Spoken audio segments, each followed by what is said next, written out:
Hi everyone, this is Mindy Egan for lawnfawn, and today I'm going to be creating an ink blended sky using my distress inks.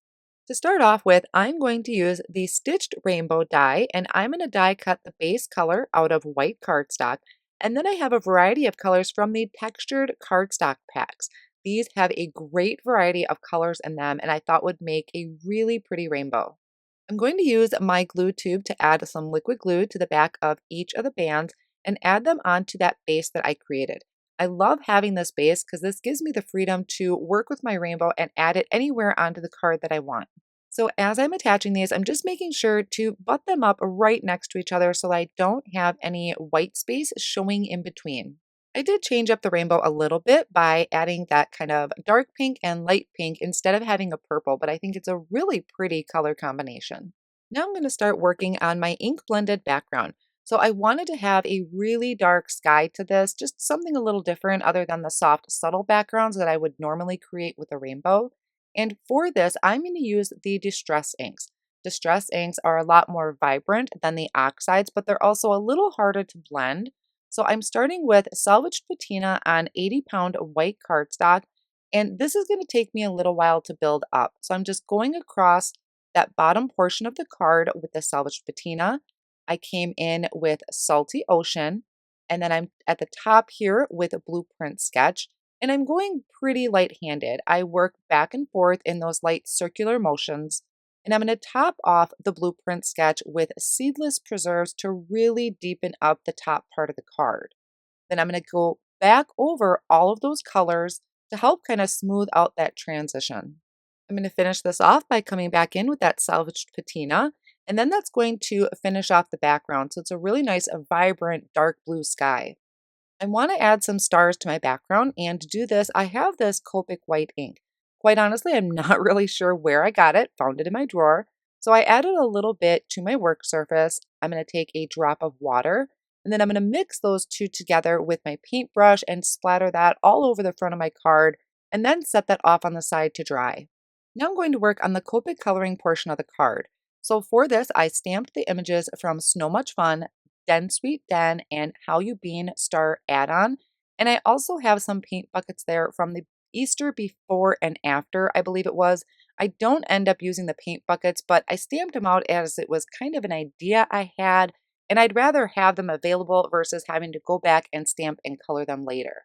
So all of the images are stamped on 80-pound white cardstock in the lawnfawn jet black ink, and then I'm coming in with my Copic markers. So for the bears, I'm using E59, 55, 53, 51, and then for the muzzle, I'm using E41. I will typically pick one side of the bear to add my darkest color to, but for this little guy that's jumping up and down, I decided to put the darkest colors on the outside of him. So the highlight area is going to be down the center of the bear. And I really love this jumping bear because I like making his belly kind of roundish looking. I think he's just adorable. I really had debated about coloring these bears in more of the Care Bear theme and just making them all different colors. But considering I had a really dark background, I wanted them to kind of stand out a little bit more. And I think by coloring them in a variety of colors might have gotten a little lost with my background. I had also contemplated the idea of making it look like they were painting a rainbow in the sky, but in the end, I opted for having them making it look like they're hanging stars in the sky, which either idea would have really looked adorable. So after I finish blending out my colors for this little sleeping bear, I'm going to use any one of the browns. I think it's the E59 to just color in the paintbrush. They're really small images, so I'm not going to do any shading to them. I chose the E55 to add as the actual color of the brush. And then I'm bringing in N4 and N2 to do the paint buckets. And I'm going to color the paint buckets to match a paintbrush. So I just grabbed a variety of colors, whether it's the pink, blue, and yellow. And then I'm going to color my stars. I always like to work in odd numbers, which is why I only stamped 3 stars. So for that, I have Y38, Y35, and Y32. I just chose one side of the star to make the darkest shade and then blend it out to the other side with my lightest. And then I'm going to use the coordinating dies to die cut out all of my images, but I seem to have lost the die that goes with this one little bear that's kind of facing to the right. So I need to fussy cut that and really dig through my stash to try and find my die. But to do fussy cutting, I move the paper in my hand, not my scissors. And even though I'm not a real big fan of fussy cutting, I will do it when needed, and I really loved that little bear, so I had to fussy cut him out. Continuing on with my scene, I die cut out some clouds using the Puffy cloud border, and I'm taking a two-way glue pen and I just added that glue to the very top of the cloud, and then I'm sprinkling on some Prisma glitter, and I'm going to tap off any of the excess. This is going to add just some really pretty sparkle to the top of my clouds. I'm going to repeat that on my other cloud border, and I made sure that these were going to layer on top of each other but not overlap too much. And then once I tap off the excess on this cloud, I'm going to set them off on the side to dry and work on my sentiment on my background. I chose a sentiment off the How You Been star add-on, and I'm lining them up using my MISTI rulers. I love using these to help make sure that everything is really straight, and I have them kind of staggered off on the side. So I picked those up at the door of the MISTI, removed my rulers, but I did a lot of ink blending on this background. So to check if my cardstock is ready, I'm just sprinkling on the white embossing powder. That embossing powder stuck to my background, which means that my background is still wet.